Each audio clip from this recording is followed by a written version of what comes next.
Welcome to Books and Brews Light number 8. And our guest today is Dani Rosenblad James, who comes to us from Sweden. So welcome, Dani. I will just start out by saying I am drinking, see, I've been drinking from it already, so it's kind of stained. This is called, can you pronounce this since you're in Sweden? Yeah, glögg. Glögg. This is spiced simmered red wine, and it is part of the Swedish Christmas festivals. And so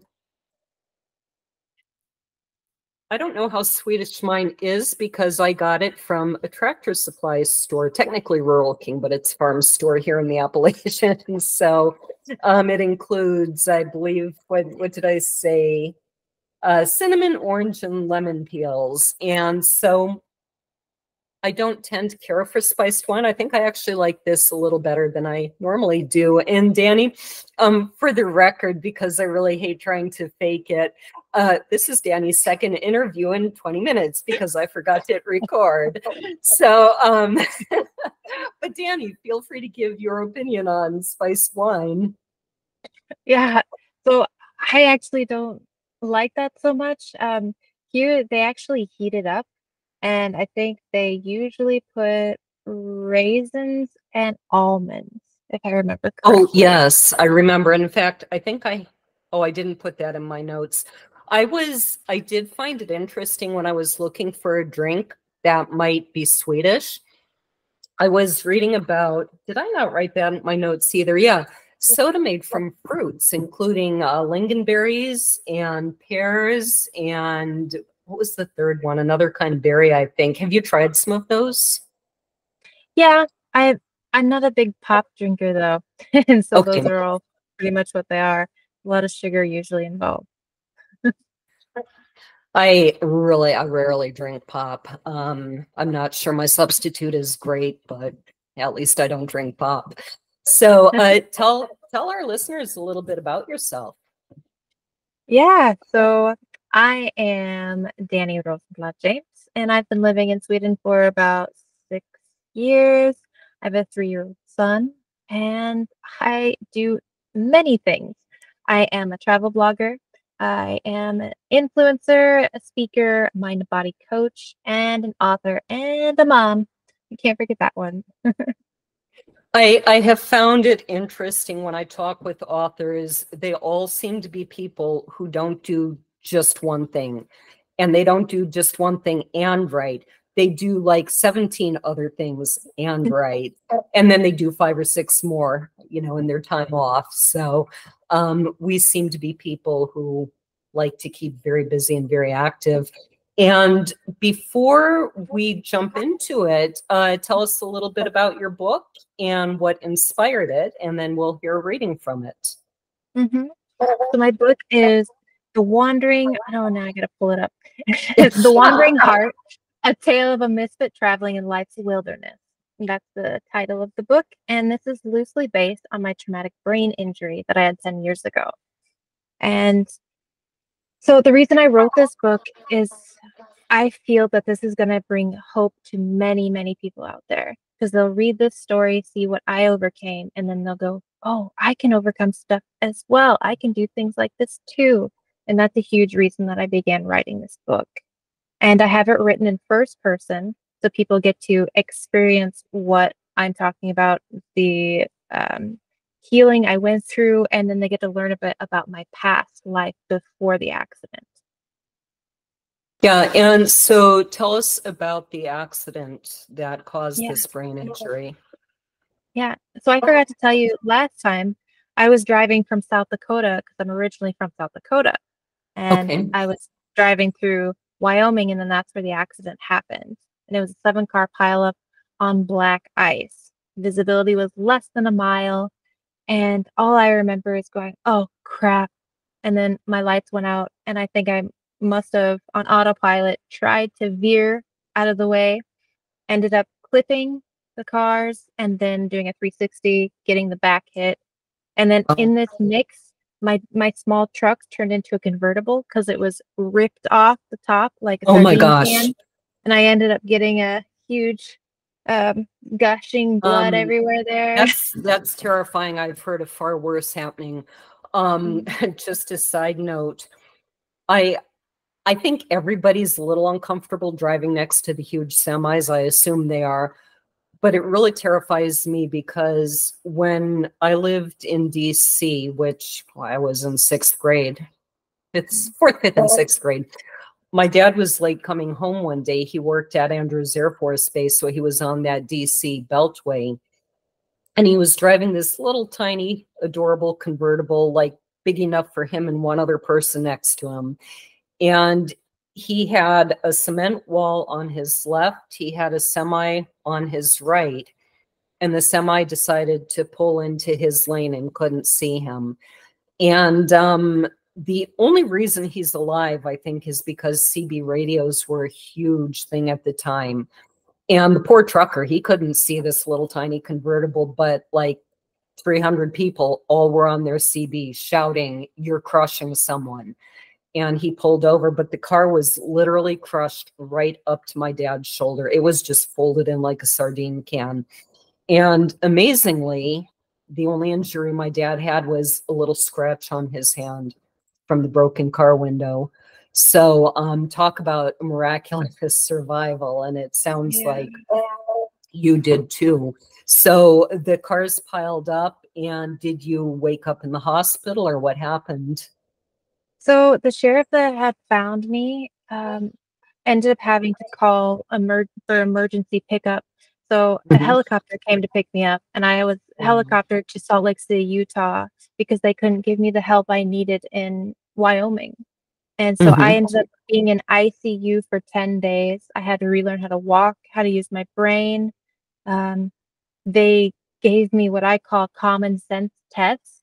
So like one of them was they would put me in a kitchen and the nurse would watch to make sure that I remembered to turn off the stove. I remembered to use oven mitts. I like some of these things that, you know, are common sense to us that we kind of take for granted. But when you have a brain injury, it's not always usual that you're going to remember those kind of things. Right. Yeah. So go ahead with your reading. Yeah. Okay. Let's pull it up. Now this is from chapter 4, and it's The Life as a Weed Farmer.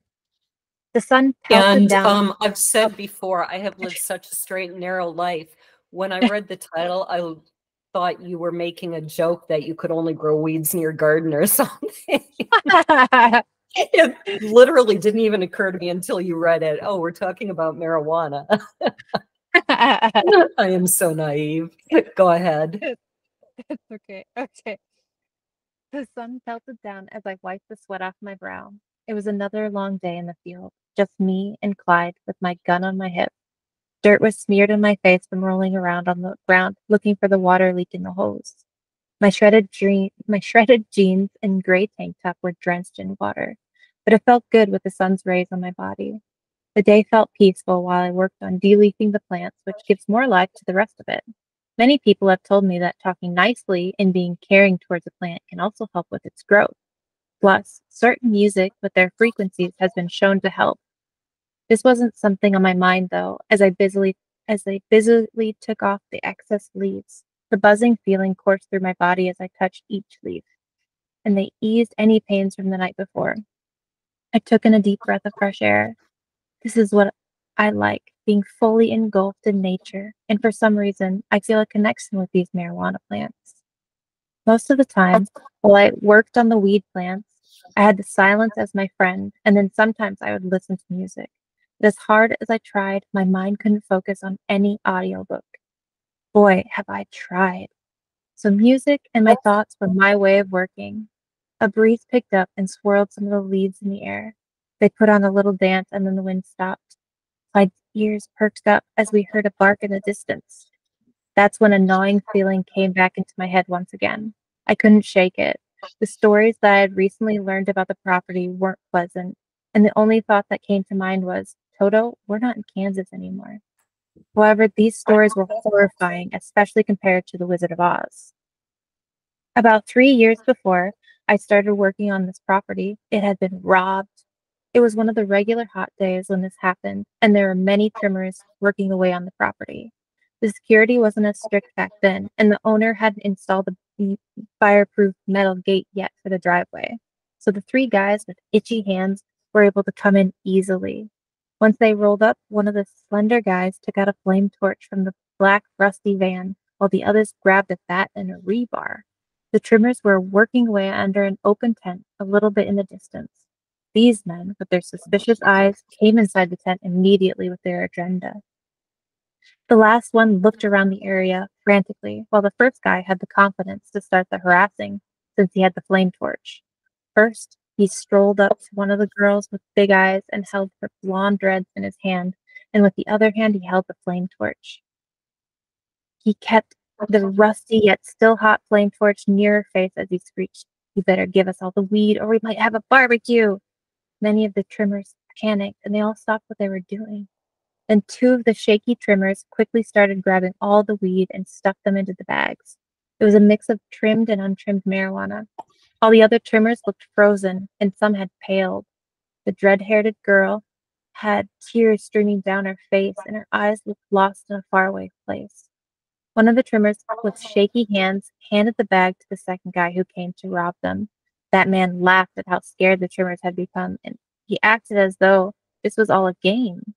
After that, the first thief tossed the girl away. He was done with her. Then the twitchy men vanished in the dust as they spun their tires and sped away. They took about 2 to 3 bags and left the trimmers in a tear-filled daze. Since they left so quickly, the other workers didn't even know what had happened until afterwards. So the trimmers were left in panic and bewilderment. Some were in shock and could barely think, while others were crying profusely. That had to have been terrifying. And even the fact that you weren't even there and yet it left you very nervous. It sounds like the owner did put in some security measures after that, though. Yes, he did. He put in the flame torch gates at the beginning, and then he put sensors throughout the property. So you would Okay. hear the sensor, and then we would take the four-wheeler and check it out. And all the workers, so it's just me and my dog for, I don't know, 5 months. We would be there and have a gun like on my hip, and then I would have Mhm. another gun in the cabin. Okay. Yeah. No, you talked before about nature being very healing. Is that something that you kind of found before this accident, or did you turn to it more after?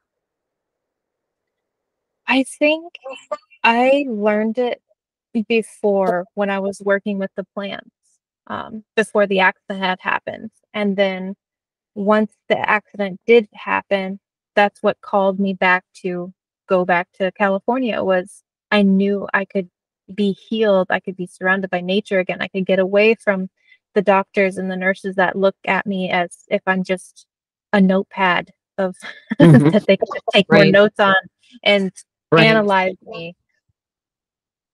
Analyze, figure out. Yeah. My husband actually has a medical memoir out, and it deals with his first wife's very rare. She had a couple of rare and very severe illnesses that finally, you know, did cause her to pass on. But he talks about a lot of things like that, about how some doctors deal with patients and maybe the need for bedside manner, the need to not look at them as numbers, but, and I'll use the more word, segue into it in a more holistic way. And I'm assuming you sort of got into your, I hate to call it a business, more of your service or ministry of holistic well-being from your experiences. Mm-hmm.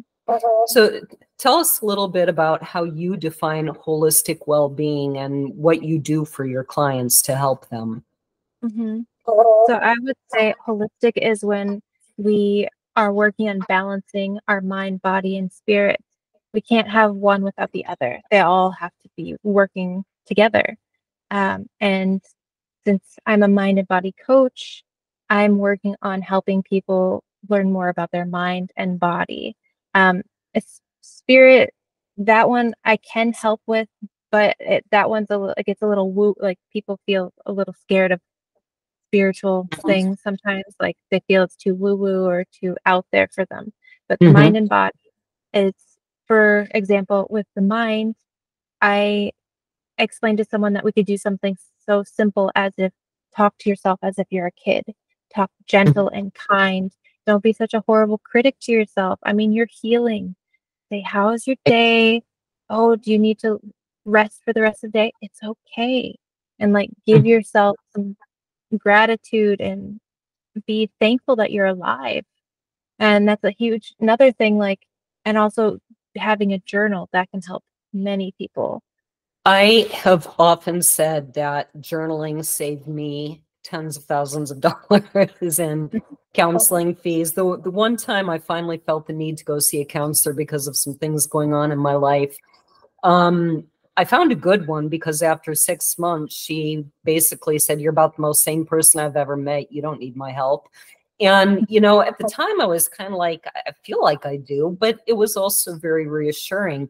I wanted to touch on your comment on gratitude, because at the same time, there were a lot of really awful things going on in my life. And it was a very difficult, dark time. And so I went online, started looking at how do you help yourself, and gratitude was huge. You know, and I had to start with, oh, the sun does feel nice. You know, I had to start with what, I guess in a way they're not little things, because anything we're grateful for is not little, but really appreciating everything in my life. And it's amazing how fast your mindset changes when you start doing that. So I was glad that you said that. So Yeah, that's something that helped me like right away. It was when I found out that I had fractured my neck and was almost paralyzed for the rest of my life. And mhm, I was almost decapitated if I was taller. That's when I mhm, realized how thankful I was, because everything could have been so much worse. mhm. Everything could have been so much worse. And so after hearing that news, I I realized that I shouldn't be mopey about what I have. I shouldn't feel negative or anything, because everything could be so much worse. Exactly. You know, and I learned a long time ago too. I probably have several friends who fit this description. Sorry, I'm not good at sitting still.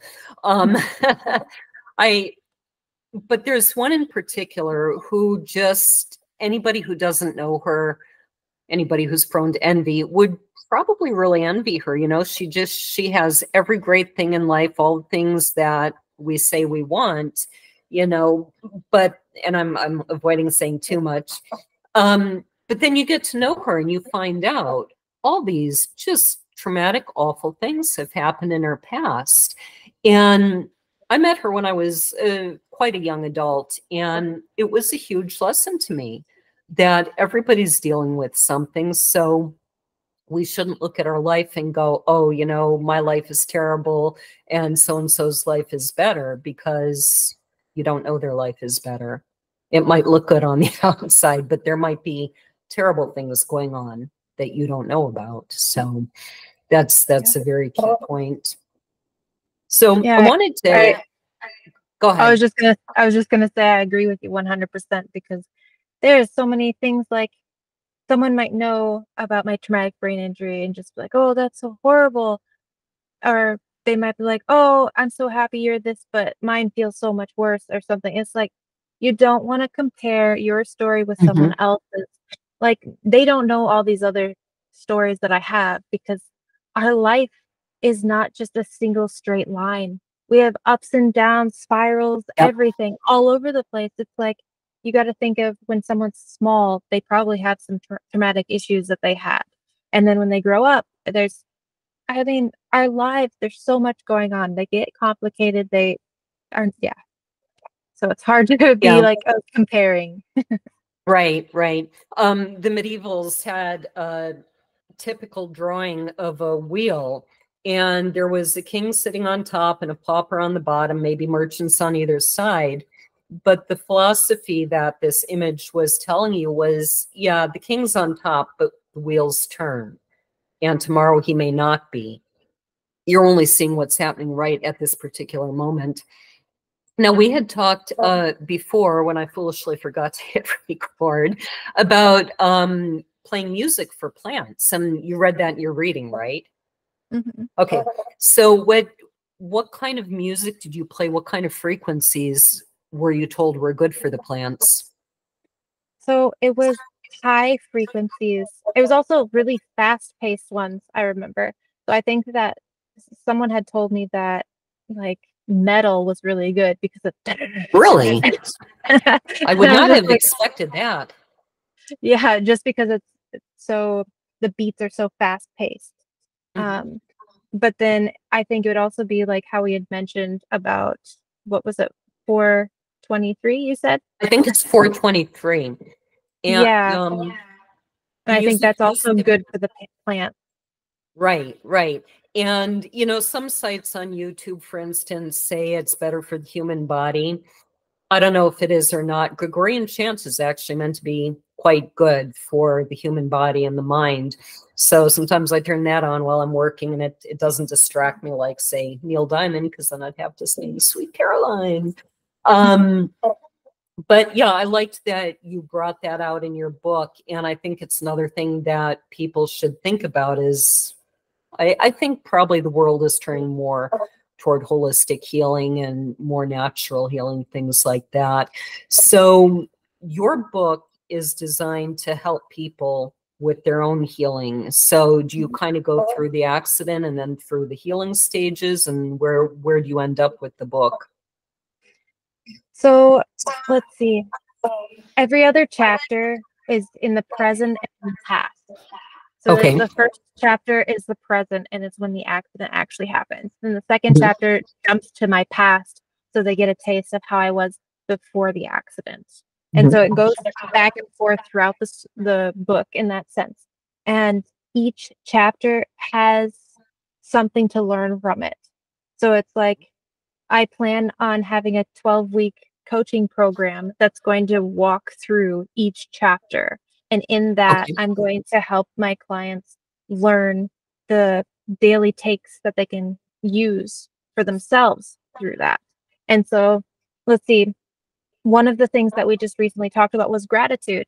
And that's something that I talk about in one of the chapters because it's the news I get from the sheriff. The sheriff that had found me, he was going to retire in a few weeks after finding me. So he's and he said that this was the worst accident he's ever seen. Oh And my. he ended up finding out where I was like 2 months after the accident. He found out I was in California, so he called me.